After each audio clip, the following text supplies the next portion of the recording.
اللہ اکبر اللہ اکبر اللہ اکبر اللہ اکبر۔ میرے بھائیو، یہ شعبان کا مہینہ ہے۔ اس مہینے کے حوالے سے میں نے آپ کو نبی کریم صلی اللہ علیہ وسلم کی سیرت سے جو معلوم ہوتا ہے کہ آپ صلی اللہ علیہ وسلم اس مہینہ میں کثرت سے روزہ رکھا کرتے تھے، بتایا تھا۔ ہمیں بھی آپ صلی اللہ علیہ وسلم کے اس طریقے کے مطابق زیادہ سے زیادہ روزے رکھنے چاہیے۔ یہ یاد رکھیں کہ 15 شعبان سے پہلے ہمیں روزے رکھنے شروع کر دینے چاہیے۔ اگر آپ پہلے سے رکھ رہے ہیں تو آپ اس کے بعد 15 شعبان کے بعد بھی آپ روزے رکھ سکتے ہیں، لیکن اگر پہلے آپ نہیں رکھ سکے تو 15 شعبان کے بعد پھر رکھنے کی ضرورت نہیں ہے، الا یہ کہ آپ ہر جمعرات اور پیر کا روزہ رکھتے ہیں وہ رکھیں، کوئی نظر مانی ہے وہ روزہ رکھیں، کوئی روزے رہ گئے تھے وہ بھی رکھ سکتے ہیں۔ لیکن وہ جو شعبان کی برکت روزوں کے حوالے سے ہے وہ شروع شعبان سے ہے۔ اس کی روٹین اگر آپ شروع سے رکھ رہے ہیں تو 15 کے بعد بھی رکھ سکتے ہیں، صرف آخری 2-4 دن نہیں رکھنے چاہیے۔ یہی نبی صلی اللہ علیہ وسلم کا طریقہ ہے۔ اب دراصل یہ سب تیاری ہے رمضان المبارک کی۔ یاد رکھیں، رمضان المبارک کا پا لینا بہت بڑی نعمت، بہت بڑی سعادت۔ سلف صالحین 6 مہینے پہلے ہی یہ دعائیں کرتے تھے کہ اے اللہ ہمیں رمضان المبارک دکھا دے، بلغنا الی رمضان، کہ ہمیں رمضان المبارک تک پہنچا دے، رمضان المبارک نصیب فرما۔ یہ سلف صالحین ہمیشہ دعا کرتے تھے، اور یہ بہت بڑی سعادت ہے کہ اللہ نے ہمیں اپنی زندگی میں ایک اور موقع اب دے رہا ہے کہ ہماری زندگی میں رمضان المبارک آ رہا ہے۔ ہمیں اسے غنیمت سمجھنا چاہیے، اچھی تیاری کرنی چاہیے، اپنی صحت کا خاص خیال رکھنا چاہیے۔ جو لوگ انسولین یا دوسری دوائیوں اور ڈاکٹروں کے مسائل میں وہ ہیں تو ان کو چاہیے کہ ڈاکٹروں کے مشورے سے اپنی رمضان المبارک کی روٹین کے مطابق تیاری کر لیں، ڈاکٹر سے مشورہ کریں کہ کیا میڈیسن میں تبدیلی کرنی ہے، یعنی یہ سب کچھ ابھی سے تیاری شروع کر۔ یہ بہت بڑی سعادت ہے کہ اللہ تبارک و تعالی نے ہمیں ایک اور موقع دیا ہے۔ یہ میں سمجھتا ہوں نبی کریم صلی اللہ علیہ وسلم کے دور میں 2 آدمی ایک ہی موقع پر مسلمان ہوئے، ایک پہلے فوت ہو گیا، ایک سال بعد فوت ہو گیا۔ ایک صحابی نے دیکھا کہ جو بعد میں فوت ہوا اسے پہلے جنت میں دیکھا۔ آپ سے پوچھا گیا تو آپ نے فرمایا کہ دیکھو، اس نے پورا 1 سال نمازیں پڑھی اور رمضان المبارک کے مزید روزے رکھے، اور اس نے مزید اور نیکی کے کام 1 سال تک بعد تک کرتا رہا۔ اس وجہ سے اللہ تبارک و تعالی نے اسے یہ سعادت نصیب فرمائی۔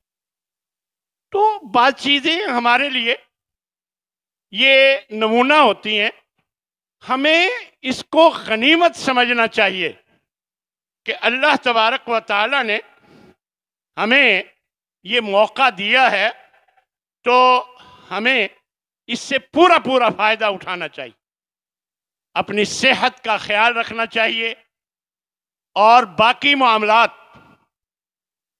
دنیا داری کے بہت سے معاملات ہوتے ہیں، وہ معاملات پہلے سے نپٹا لیں۔ یہ سیزن ہے، سیزن کمائی کا، رمضان المبارک، سیزن کے لیے کاروباری لوگ پہلے سے تیاری رکھتے کہ سیزن میں ہمیں زیادہ سے زیادہ فائدہ ہو۔ تو میرے بھائیو، یہ سعادت ہے ہمارے لیے، اللہ تبارک و تعالی ہمیں اس کی توفیق عطا فرمائے کہ ہم اپنے آپ کو فٹ رکھیں اور کوشش کریں کہ رمضان المبارک کا حق ادا کریں، اس کے جو تقاضے ہیں وہ پورے کریں۔ نبی صلی اللہ علیہ وسلم نے ایک حدیث میں آتا ہے کہ آپ نے فرمایا، اتاکم رمضان شہر مبارک، تم پر ایک مبارک مہینہ آ رہا ہے، رمضان المبارک کا، فرض اللہ عز وجل علیکم صیامہ، اللہ نے اس مہینے کے روزوں کو فرض کیا ہے، اور فرمایا اللہ تبارک و تعالی نے اس مہینے میں جنت کے دروازے کھول دینے ہوتے ہیں اور جہنم کے دروازے بند کر دیے جاتے ہیں، اور جو سرکش شیاطین ہیں، جن ہیں، انہیں جکڑ دیا جاتا ہے۔ اور اس مہینے میں ایک رات ہے جو 1000 مہینے کی عبادت سے بہتر رات ہے، من حرم خیرہا فقد حرم، جو اس رات سے محروم رہا وہ بہت بد نصیب ہے۔ یہ شیخ البانی نے اس حدیث کو صحیح کہا ہے، جامع الصغیر میں اسے بیان کیا۔ تو میرے بھائیو، رمضان المبارک کی کچھ خصوصیات، پہلی خصوصیات میں سے پہلی خصوصیت یہ ہے کہ اس مہینہ میں قرآن نازل کیا گیا، اللہ کا قرآن نازل کیا گیا۔ شہر رمضان الذی انزل فیہ القرآن، یہ رمضان المبارک کا جو مہینہ ہے، اس میں قرآن نازل کیا گیا، ھدی للناس، جس میں لوگوں کے لیے ہدایت کی باتیں، وبینات من الہدی، اور ہدایت کی نشانیاں، والفرقان، اور حق اور باطل کے درمیان فرق کرنے والی چیزیں ہیں اس قرآن میں جو رمضان المبارک میں اتارا گیا۔ ویسے تو اللہ نے قرآن مجید میں انا انزلناہ فی لیلۃ القدر فرمایا کہ ہم نے اسے شب قدر میں اتارا، وہ بھی تو رمضان المبارک ہی میں ہے۔ یک بارگی اللہ تبارک و تعالی نے آسمان دنیا میں یک بارگی بیت العزہ نامی جگہ میں اللہ نے اتارا، یہ ایک ہی رات میں، پھر تھوڑا تھوڑا کر کے باقی 23 سال کے عرصے میں اللہ تبارک و تعالی نے نبی صلی اللہ علیہ وسلم پر اتارا۔ تو وہ برکت والی رات، قدر والی رات، وہ بھی تو رمضان المبارک میں۔ تو اس طرح رمضان المبارک کی یہ خصوصیت ہے کہ اس میں قرآن اتارا گیا۔ دوسری خصوصیت اس کی یہ ہے کہ اس میں جہنم سے آزادی ملتی ہے۔ اس رمضان المبارک کی برکت سے حضرت جابر رضی اللہ تعالیٰ عنہ سے روایت، وہ فرماتے ہیں کہ نبی صلی اللہ علیہ وسلم نے فرمایا، ان للہ عند کل فطر عتقاء من النار، ہر افطاری کے ٹائم رمضان المبارک میں اللہ تبارک و تعالی آگ سے بہت سے لوگوں کو آزاد فرماتا ہے، وذالک فی کل لیلۃ، اور یہ ہر رات میں ہوتا ہے، تو جہنم سے آزادی ملتی۔ اسی طرح ابو سعید خدری رضی اللہ تعالیٰ عنہ کی ایک اور روایت ہے، اس میں یہ کہا گیا کہ بے شک اللہ اتقا ان للہ اتقا فی کل یوم و لیلت، ہر دن اور ہر رات اللہ بہت سے لوگوں کو جہنم سے آزاد کرتا ہے، یعنی فی رمضان المبارک میں۔ وَإِنَّ لِكُلِّ مُسْلِمٍ فِي كُلِّ يَوْمٍ وَلَيْلَةٍ دَعْوَةٌ مُسْتَجَابَةٌ، ہر مسلمان کے لیے اس رمضان المبارک کے دن میں اور رات میں دعا کو قبول کرنے کا خصوصی یہ اہتمام اللہ تبارک و تعالیٰ فرماتا ہے کہ خاص طور پر دن ہو یا رات دعاؤں کو قبول فرماتا ہے، اور یہ رمضان المبارک میں ایسا ہوتا ہے۔ میرے بھائیو، جہنم سے آزادی مل جائے اور کیا چاہیے؟ اللہ تعالیٰ نے فرمایا فَمَنْ زُحْزِحَ عَنِ النَّارِ وَأُدْخِلَ الْجَنَّةَ فَقَدْ فَازَ، جو جہنم سے بچا لیا گیا اور جنت میں داخل کر دیا گیا وہ اصل کامیاب، وہی اصل کامیاب۔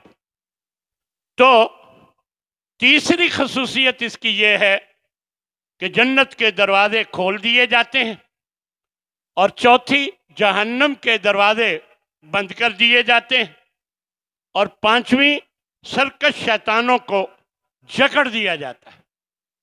یہ حدیث میں حضرت ابو ہریرہ رضی اللہ تعالی عنہ کی حدیث ہے، آپ فرماتے ہیں اذا کان اول لیلۃ من شہر رمضان، رمضان المبارک کی جب پہلی رات ہوتی ہے، صفدت الشیاطین، شیطانوں کو جکڑ دیا جاتا ہے، ومردت الجن، اور جو سرکش جن ہیں ان کو جکڑ دیا جاتا ہے۔ اس کا مطلب چھوٹے موٹے کھلے رہتے ہیں تبھی لوگ نماز نہیں پڑھتے، رمضان میں بھی روزے نہیں رکھتے، وہ چھوٹے موٹے جن۔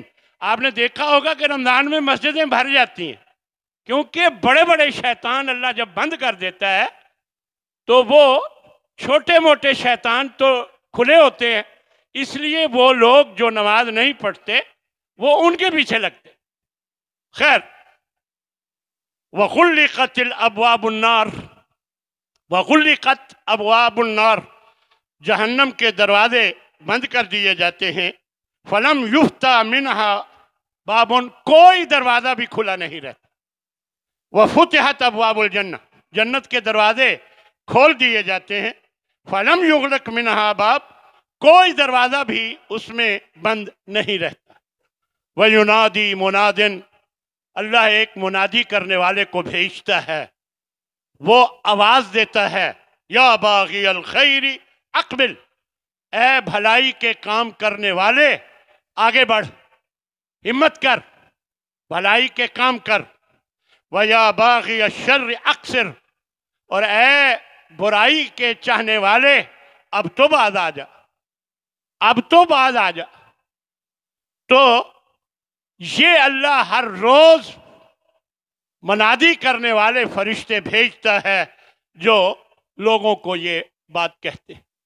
تو میرے بھائیوں، جتنی نیکیاں ہو سکیں اس کے لیے اہتمام کریں۔ اللہ تبارک و تعالی رمضان المبارک میں اجر اور ثواب میں اضافہ فرما دیتا ہے۔ بہت سے لوگ چاہتے ہیں کہ ہمارا جو صدقہ ہے زیادہ سے زیادہ رمضان میں ہو، کوئی بات نہیں، ایسا کیا جا سکتا ہے، ویسے تو ہر وقت کرنا چاہیے، ضرورت مند جب بھی نظر آئے صدقہ کرنا چاہیے، لیکن اگر آپ کا خیال ہے ضرورت مند کو تو دے دیا، اب میں رمضان المبارک کے لیے یہ جمع کر کے رکھتا ہوں تاکہ زیادہ اجر حاصل کر سکوں، تو اس میں کوئی حرج نہیں، ایسا کیا جا سکتا ہے، کیونکہ وہ کمائی کا مہینہ ہے، وہ سیزن ہے، اس سیزن میں جتنا بھی ہو سکے ہمیں زیادہ سے زیادہ کمائی کرنی چاہیے۔ چھٹی خصوصیت یہ ہے کہ ایک رات 1000 مہینوں سے بہتر ہے۔ رمضان المبارک میں ایک رات 1000 مہینوں سے بہتر ہے۔ اِنَّا أَنزَلْنَاهُ فِي لَيْلَةِ الْقَدْرِ، لَيْلَةُ الْقَدْرِ خَيْرٌ مِّنْ أَلْفِ شَهْرٍ، کہ شب قدر وہ ہے جو 1000 مہینے سے بہتر، یعنی 1000 کی عبادت 1000 مہینے میں عبادت کی جائے تقریباً 84 سال بنتے، 83-84 سال، یعنی زندگی اوسطاً اس سے زیادہ نہیں، یعنی پوری زندگی عبادت کرتا رہے اور ایک رات کی عبادت یہ اس سے کہیں زیادہ۔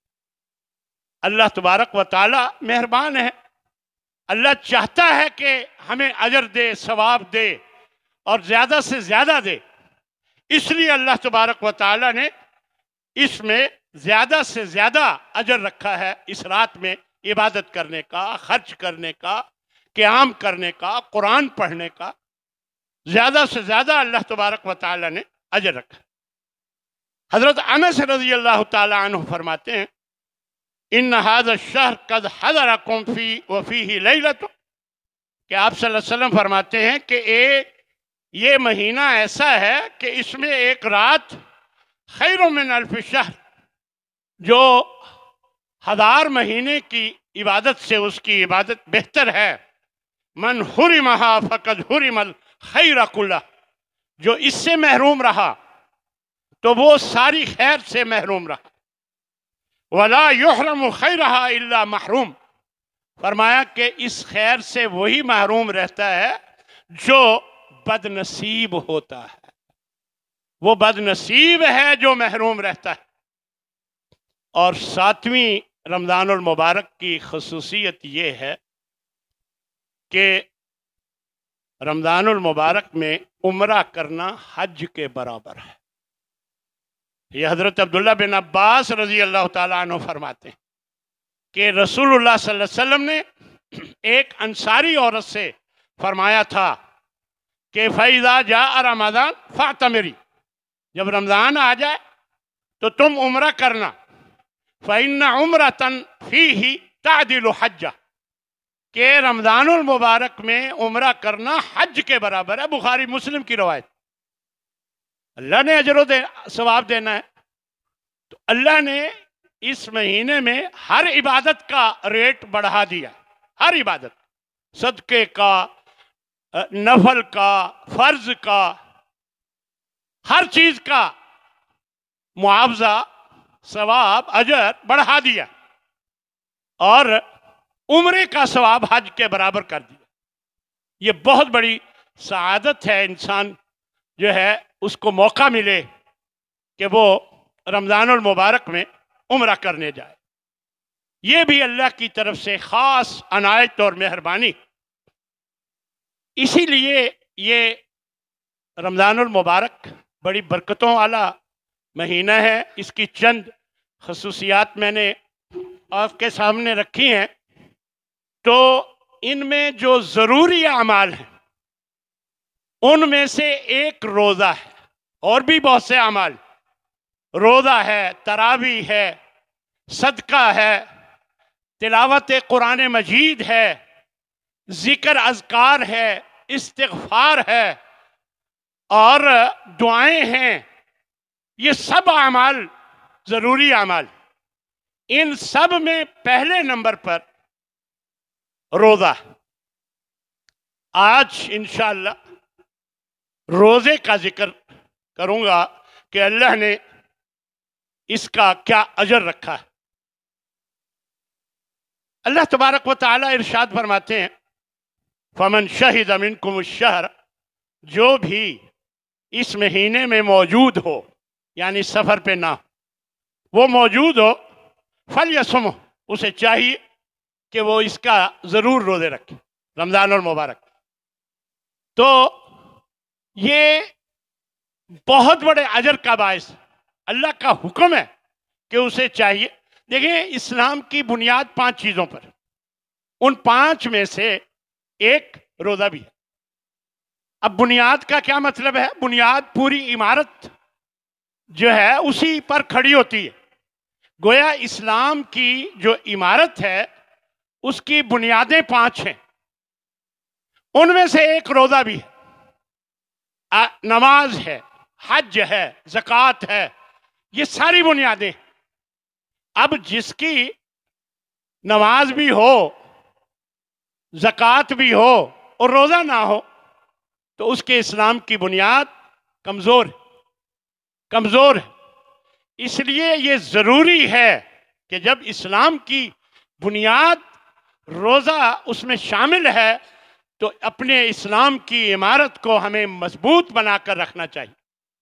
اور روزہ رکھنے کا جو تقاضا ہے، جو اس کا حق ہے، جو اللہ اور اس کے رسول نے بتایا ہے کہ روزے میں کیا کیفیت ہونی چاہیے انسان کی، مسلمان کی، وہ تقاضا پورا ہونا چاہیے، اسے پورا کرنا چاہیے. نبی کریم صلی اللہ علیہ وسلم ارشاد فرماتے ہیں کہ روزہ رکھنے سے اللہ گناہ معاف کر دیتا ہے. من صام رمضان ایمانا واحتسابا، جو ایمان کی حالت میں اپنے ایمان کو، اپنے عقیدے کو، اپنے ایمان کو درست کر کے روزہ رکھے، واحتسابا، اور ثواب کی نیت سے روزہ رکھے کہ مجھے اللہ اجر دے گا، فرمایا غفر لہ ما تقدم من ذنبہ، اللہ اس کے پچھلے گناہ کو معاف فرما دیتا ہے. تو روزے کے اجر کے بارے میں خاص طور پر یہ کہا گیا ہے کہ اس کا اجر اللہ ہی کو معلوم ہے کہ کیا اجر. ایک روایت میں ہے کہ کل عمل ابن آدم یضاعف، آدم کے بیٹے کا ہر عمل اس کا اجر بڑھایا جاتا ہے. یضاعف الحسنۃ بعشر امثالها، ایک نیکی کرتا ہے 10 گنا اجر ملتا ہے. اور بعض نیکیاں ایسی بھی ہیں الی 700 ضعف، کہ 700 گنا اجر ملتا ہے. 700 گنا، یعنی 1 روپیہ خرچ کرتا ہے 700 روپے کا اللہ اجر دیتا ہے خرچ کرنے کا. یعنی 10 گنا سے 700 گنا تک اجر اللہ دیتا ہے مختلف نیکیوں کا.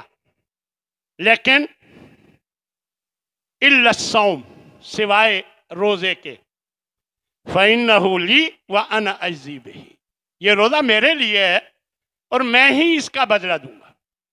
اب دیکھا جائے تو ہر عبادت اللہ کے لیے ہے. یہ اللہ خاص طور پر کیوں فرما رہا ہے کہ میرے لیے؟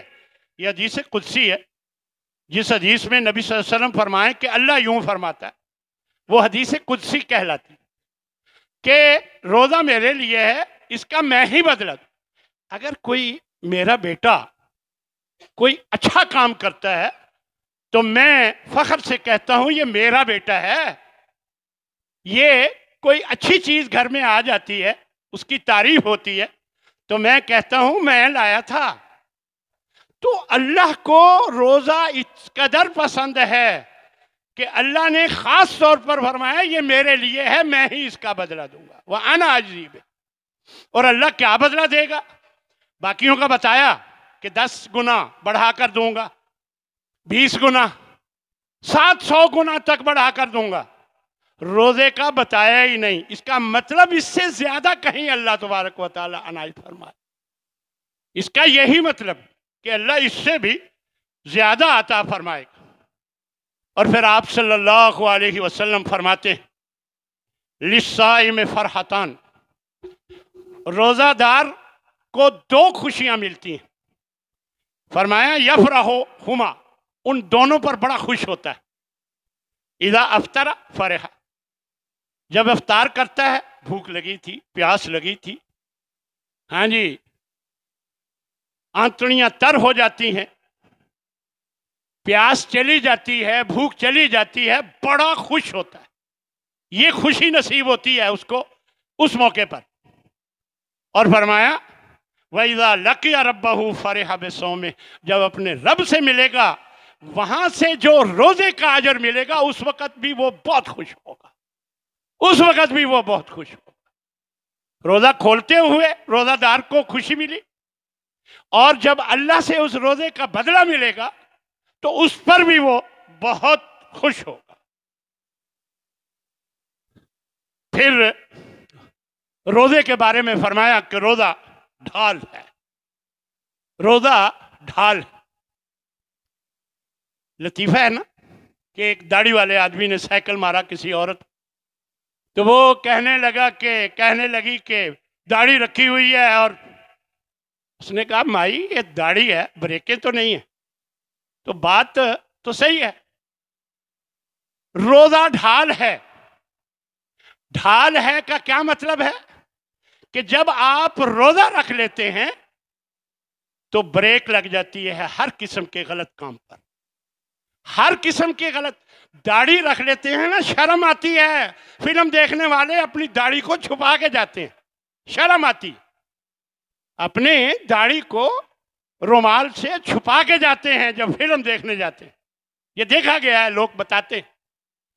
تو یہ گویا داڑھی ڈھال ہے، لیکن روزہ ڈھال ہے کہ جب انسان روزہ رکھ لیتا ہے سوچتا ہے یہ میرے ساتھ لڑائی کر رہا ہے، میں نہیں جواب دیتا، میں روزے سے ہوں، اس نے میرے ساتھ بدتمیزی کی ہے، میں جوابی کارروائی نہیں کرتا، میں روزے سے ہوں۔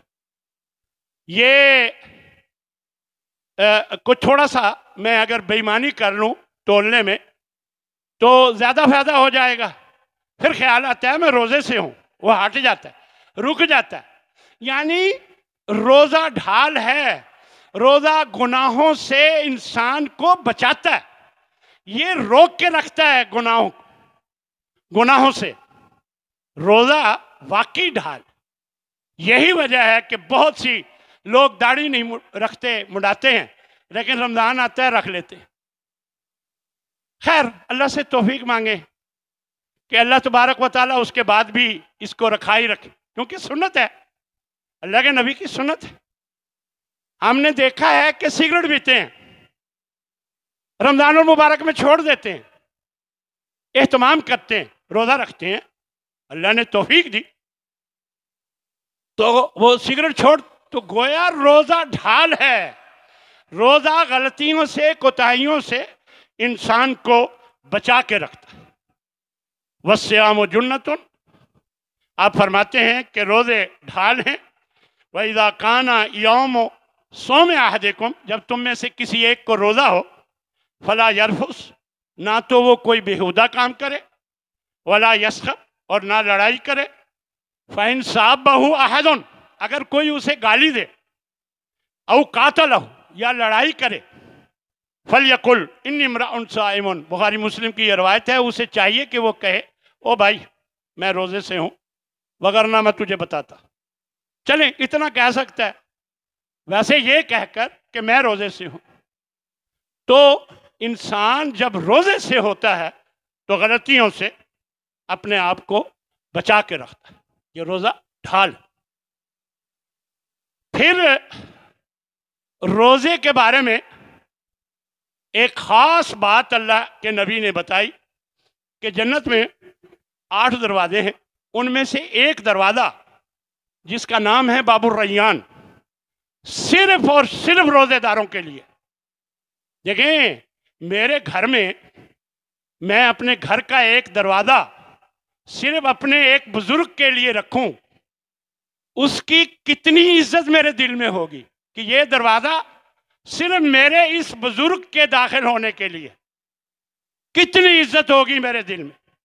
اور پھر اللہ جیسی عظمت، عظیم ہستی، اس نے جنت میں ایک دروازہ روزے داروں کے لیے خاص رکھا ہے، اور فرمایا کہ ان فی الجنت بابا یقال لہ الریان، جنت میں ایک دروازہ ہے جس کا نام الریان ہے، یدخل منہ الصائمون، روزے دار وہاں سے داخل ہوں گے یوم القیامہ، قیامت کے دن، لا يدخل منہ احد غیرہ، ان کے علاوہ اور کوئی وہاں سے داخل نہیں ہو۔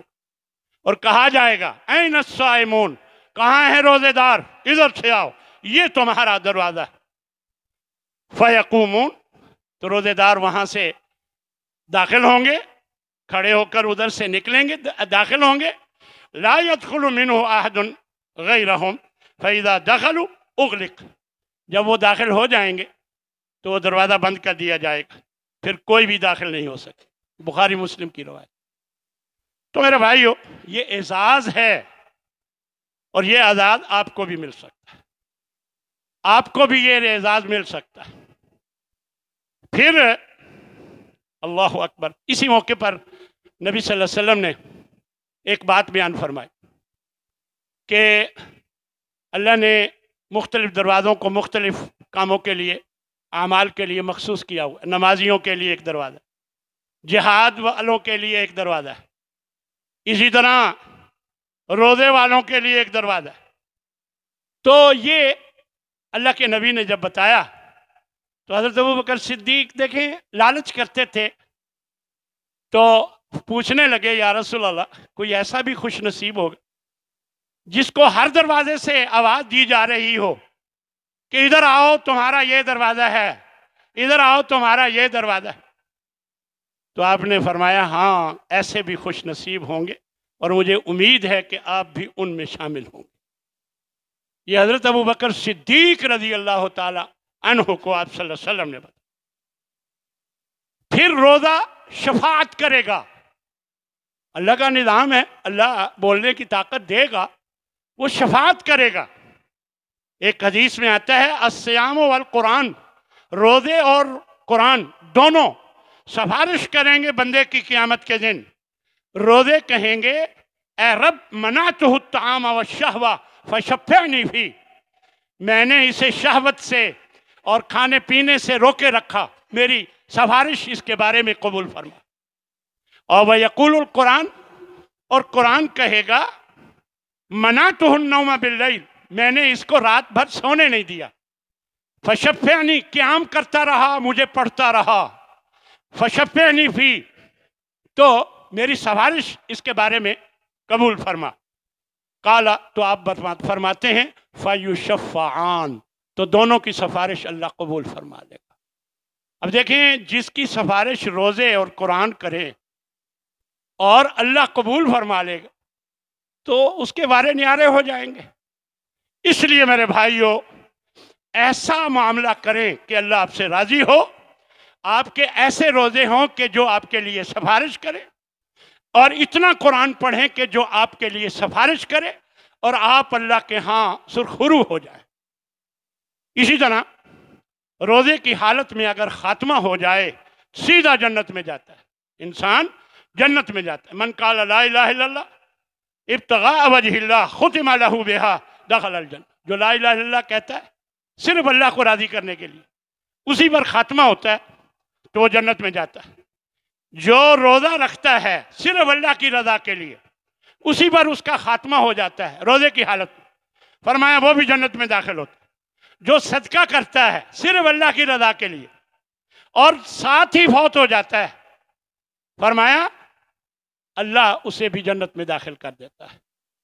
تو یہ بہت بڑی سعادت کی بات ہے۔ اسی طرح جنت میں لے جانے والے جتنے اعمال ہیں ان میں روزہ بھی ہے۔ حضرت ابو ہریرہ فرماتے ہیں رضی اللہ تعالی عنہ کہ اللہ اکبر، میں نے نبی صلی اللہ علیہ وسلم سے کہا کہ مجھے کوئی عمل بتائیں، بلکہ ایک دیہاتی آیا اور اس نے کہا کہ یا رسول اللہ مجھے عمل بتائیں میں جنت میں چلا جاؤں۔ آپ نے فرمایا تو اللہ کی عبادت کر، اس کے ساتھ کسی کو شریک نہ بنا، نماز جو فرض ہے وہ ادا کر، زکوٰۃ ادا کر جو فرض زکوٰۃ ہے، رمضان کے روزے رکھ۔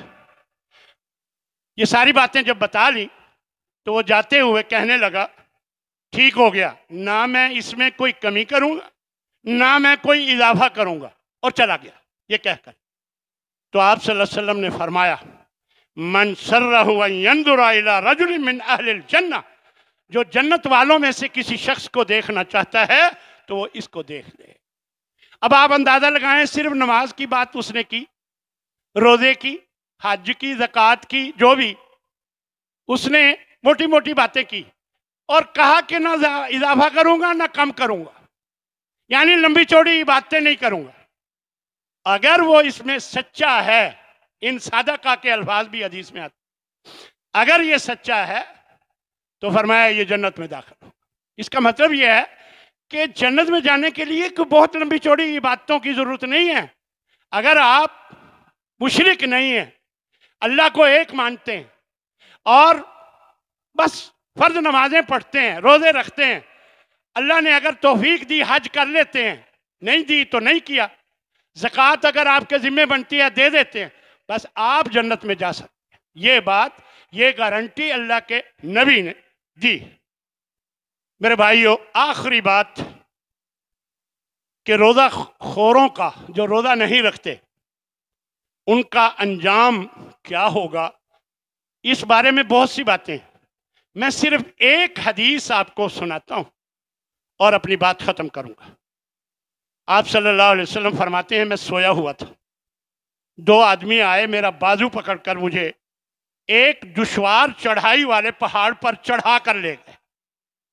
چوٹی پر جب پہنچے تو چیخ و پکار کی آوازیں آ رہی، چیخنے چلانے کی آواز۔ میں نے پوچھا یہ کیا؟ مجھے بتایا گیا کہ یہ جہنمیوں کی آوازیں ہیں، ان کی آہو بکا ہے۔ آگے لے جایا گیا اور میں کیا دیکھتا ہوں کہ کچھ لوگ الٹے لٹکائے گئے ہیں، ان کی باچھیں چیری جا رہی، ان کی باچھیں چیری جا رہی، خون بہ رہا ہے ان کی باچھوں سے۔ میں نے پوچھا یہ کون لوگ؟ تو مجھے بتایا گیا کہ یہ روزوں کے دنوں میں کھانے پینے والے لوگ ہیں۔ میں کوئی لمبی چوڑی بات نہیں کرتا، صرف نبی صلی اللہ علیہ وسلم کی یہ حدیث، اور اس کے علاوہ اور بھی بہت ساری ہیں کہ روزہ خوروں کا بہت برا انجام ہوگا۔ اللہ تبارک و تعالیٰ سے دعا ہے کہ اللہ ہمیں توفیق دے کہ ہم اس رمضان المبارک سے فائدہ اٹھائیں، غنیمت سمجھیں۔ اپنی زندگی میں اللہ نے ایک اور رمضان ہمیں دکھا دیا، اس کو غنیمت سمجھیں، اپنے آپ کو تیار کریں اور جو تقاضا ہے روزوں کا وہ پورا کریں اور روزے رکھیں۔ اللہ ہمیں اس کی توفیق عطا فرمائے۔ وآخر دعوانا ان الحمد للہ رب العالمین۔